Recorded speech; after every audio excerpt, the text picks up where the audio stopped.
Argumen akan saya mulai dalam 3, 2, 1.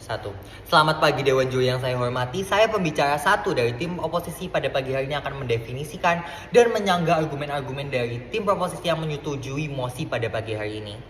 Saya sebagai tim oposisi menyatakan bahwa rumah produksi tersebut adalah peluang yang sangat besar yang bisa diambil oleh BG, terlebih lagi dari sudut pandang karirnya yang sedang memuncak. Sebelum saya memasuki argumen saya, ada 3 argumen yang harus diselaraskan dari tim proposisi atas. Yang pertama, validitas opsi. Yang kedua adalah relatibilitas BG. Dan yang ketiga adalah ideologi dan dampak yang akan dirasakan oleh BG. Yang pertama adalah validitas opsi.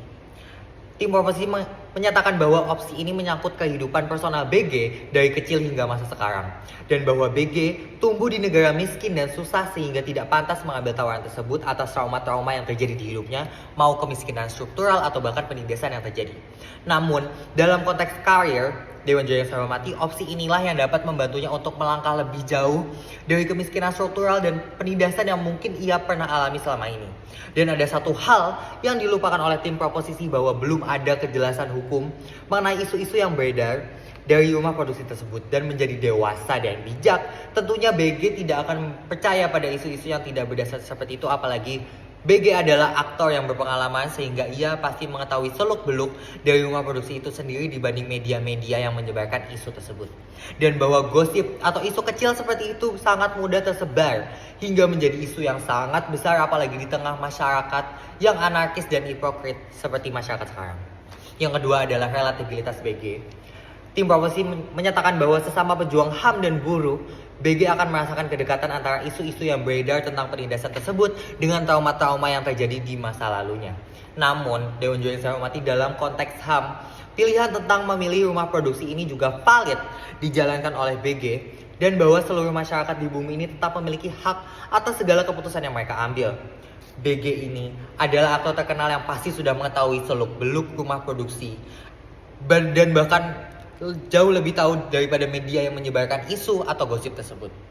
Apalagi tim proposisi sempat menyinggung bahwa BG tidak wajib mengambil tawaran kerja tersebut. Maka BG tidak wajib menolak tawaran tersebut, bukan? Dan dengan konteks relativitas, BG pasti tidak ingin merasakan lagi kemiskinan, dan bahwa peluang kerja ini adalah kesempatan emas bagi BG untuk keluar dari trauma-traumanya, entah itu penindasan atau bahkan kemiskinan struktural yang kerap terjadi di hidupnya. Dan tim proposisi selalu menyinggung bahwa trauma BG akan kembali lagi jika terjadi penindasan tersebut. Namun dengan trauma tersebut, alam bawah sadar BG pasti akan mendorongnya untuk mengambil tawaran tersebut karena terus ingin maju dan akan keluar dari kemiskinan dan penindasan yang ia alami selama ini. Dan yang ketiga adalah ideologi dan dampak yang akan dirasakan oleh BG.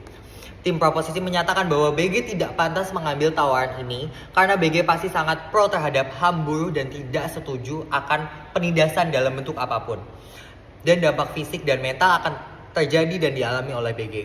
Namun Dewan Juri yang saya hormati, kembali lagi ke argumen saya yang pertama tentang kepastian hukum yang belum ada dari rumah produksi ini, bahwa penindasan dan pencorengan HAM belum tentu ada di dalam rumah produksi tersebut. Dan jika tim proposisi berbicara tentang konteks HAM dan penindasan, percayalah bahwa tidak ada penindasan yang lebih kejam dan dari kemiskinan struktural dan pelanggaran HAM terhadap BG untuk mengambil tawaran tersebut. Setelah menyanggah argumen-argumen dari tim oposisi, saya akan memberikan 2 argumen utama saya, yaitu tentang perubahan sosial dan hukum yang belum pasti dari isu ini. Yang pertama adalah perubahan sosial. Dewan Juri yang saya hormati, saya seringkali menyinggung tentang hak BG sebagai aktor untuk mengambil tawaran tersebut. Namun saya tidak akan melupakan hak-hak buruh yang dilanggar oleh rumah produksi tersebut berdasarkan isu atau gosip tersebut. Saya percaya bahwa tetap akan ada perubahan sosial yang terjadi dari rumah produksi karena BG masuk.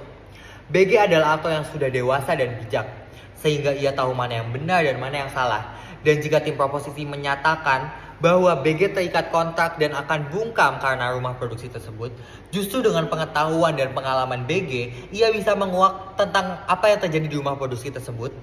Terlebih lagi dengan gabungan bantuan hukum dalam dan dari luar negeri di mana rumah produksi tersebut berasal.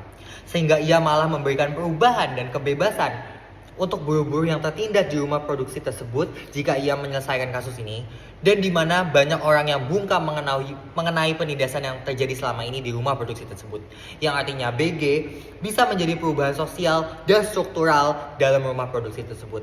Yang kedua adalah hukum yang belum pasti dari rumah produksi tersebut.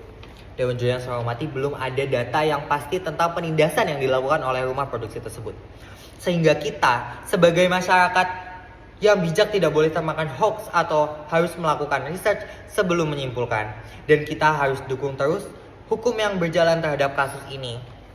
Dan saya sebagai pembicara satu tim oposisi akan menyatakan bahwa saya tidak setuju dengan mosi ini. Terima kasih.